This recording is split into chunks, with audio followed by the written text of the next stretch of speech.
पछि national academy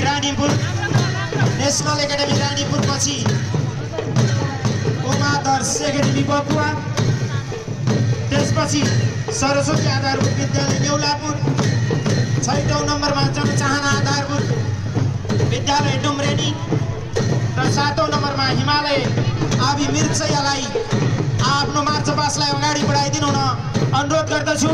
यहाँहरूले gapping नराखिदिनु होला, धेरै ग्यापिङ अलि छिटोभन्दा छिटो सबै मार्च पासको टिमहरूलाई अगाडि बढाइदिनु हुन अनुरोध गर्दछु।